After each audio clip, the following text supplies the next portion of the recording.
for me, what I offer my employer is my time.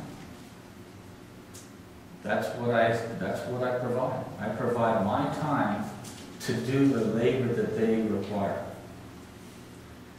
And I feel that I need to devote time to the Lord. And I need to give Him the best of my time. That when we're trying to make a decision what to do next, it's easy. Have I taken care of that one issue for the Lord yet? Or have I postponed it to the next day? Have I made that phone call to somebody? Have I sent that email? Have I written that letter? Have I gone and visited the sick? Have I prepared a message? Have I done a study? What am I doing? Or is all my time being devoted to the world and the works and the fruit thereon? John 15:4 reads, "Abide in me and I in you, as a branch cannot bear fruit of itself, except it abide in the vine. No more can ye, except ye abide in me." So our witness is not ours, it is Jesus. We have to let Jesus abide in us, and then let Him shine forth into the world.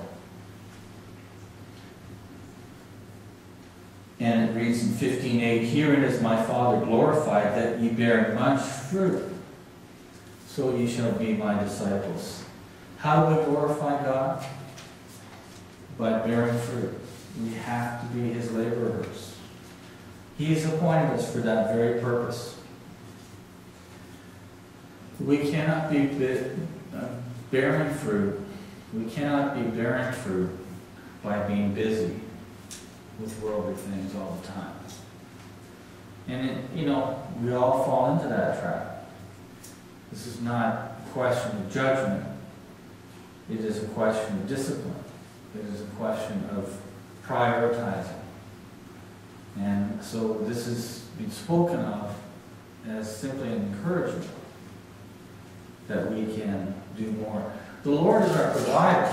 So if we get busy in His work, He'll make sure our daily needs are met. Luke 16:13 tells us that no servant can serve two masters.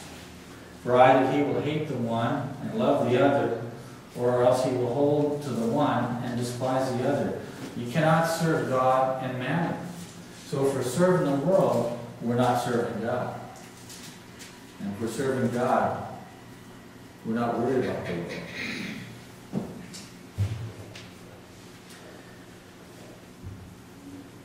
I'm thinking a little bit about the self. One of the things that Satan tempted Adam and Eve in the garden with was, if ye eat of the fruit of the tree of knowledge of good and evil, ye yourselves shall become as gods, knowing good and evil.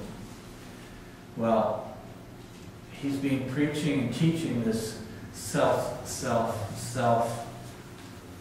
all through society, and the concern with ourselves is so prevalent today.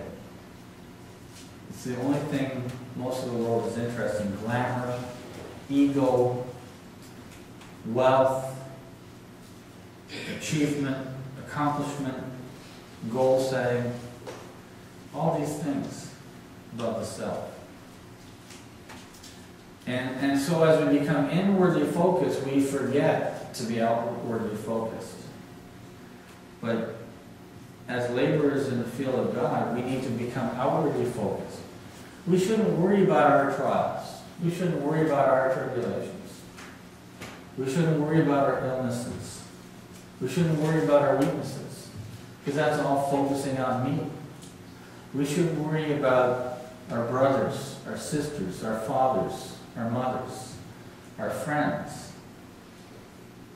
We should be willing to sacrifice our life for others, as Jesus' example. For that is our rightful duty, to present our body as a living sacrifice for the gospel. That is our rightful duty. We're already bought and we're already paid. So,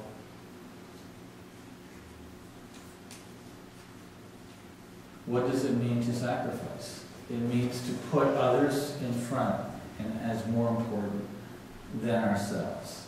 And you know what? Then there's really no worry all the time about the future and about ourselves. The apostles did this, and they sacrificed not only their careers, not only abundance and convenience, because these men were abased and they were spat upon and they went without usually just one pair of sandals, usually just one garment for years, and finally in the end martyred to death. This was the kind of life that they led for Christ. Now, I'm not asking everybody here to give up their jobs. I'm not asking everybody here to go down to one garment and a pair of sandals. You know, but we want to be outwardly focused, not inwardly focused. This is the difference between serving mammon versus serving God. Let us serve God. Let us bear fruit. Let us take these talents that He's bestowed upon us and produce a profit for the Lord. Let Him have His gain. When He comes for His harvest, let Him have new souls in His kingdom. That is our purpose. Let us get this word out. Let us not leave it for each other, but let us work together as one body of Christ to accomplish these things. When Jesus returns, we'll find in 1 Corinthians 3, verse 8, every man shall receive his own reward according to his own labor. So Jesus is bringing a reward for you. 1 Corinthians 3:11, for other foundation can no man lay than that is laid, which is Jesus Christ. So we want to continue to build on Jesus Christ. 12, now if any man build upon this foundation gold, silver, precious stones, wood, hay, or stubble, every man's work shall be made known, or made manifest.